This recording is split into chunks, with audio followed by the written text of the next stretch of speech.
അപ്പോൾ എല്ലാവർക്കും എൻ്റെ യൂട്യൂബ് ചാനലിലേക്ക് സ്വാഗതം. അപ്പോൾ ഇന്ന് നമ്മൾ ഇടുന്ന വീഡിയോ കൊഞ്ച് വൃത്തിയാക്കുന്നതാണ് കാണിക്കുന്നത്.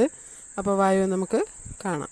നല്ല ചുമന്ന കൊഞ്ച് നോക്കിയാണ് നമുക്ക് കിട്ടിയിരിക്കുന്നത്. ചെറുതാണ്. ഇപ്പോൾ വൃത്തിയാക്കി എടുക്കുമ്പോഴത്തേക്ക് കുഞ്ഞ് കുറച്ചേ കാണത്തുള്ളൂ. അതുപോലെ സൈസും വളരെ കുറവാണ്.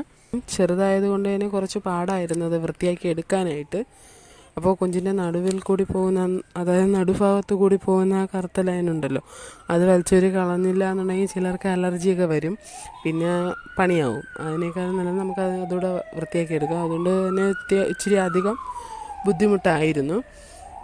അപ്പോൾ നമ്മൾ സത്യത്തിൽ ഇന്ന് കൊഞ്ച് വറുത്തരച്ച കറി വയ്ക്കുന്ന വീഡിയോ ഇടാനാണ് ഉദ്ദേശിച്ചിരുന്നത്. പക്ഷേ എന്ത് ചെയ്യാം, വയ്ക്കാനായിട്ട് എല്ലാം സെറ്റപ്പ് ആക്കിയത്. അപ്പോൾ അതുകൊണ്ട് എല്ലാ സാധനങ്ങളും അടുപ്പിച്ച് കൊടുക്കുക മാത്രമേ എനിക്ക് പരിപാടിയുള്ളായിരുന്നു. അങ്ങനെ സംസാരത്തിൽ മുഴുകിപ്പോയി. അതുകൊണ്ട് തന്നെ വീഡിയോ എടുക്കാൻ മറന്നുപോയി. അപ്പോൾ ഞാൻ വിചാരിച്ച് എടുത്ത വീഡിയോ വെച്ചിട്ട് ഒന്ന് ഒരു വീഡിയോ ആക്കി നിങ്ങൾക്ക് ഇടാമെന്ന് കരുതി.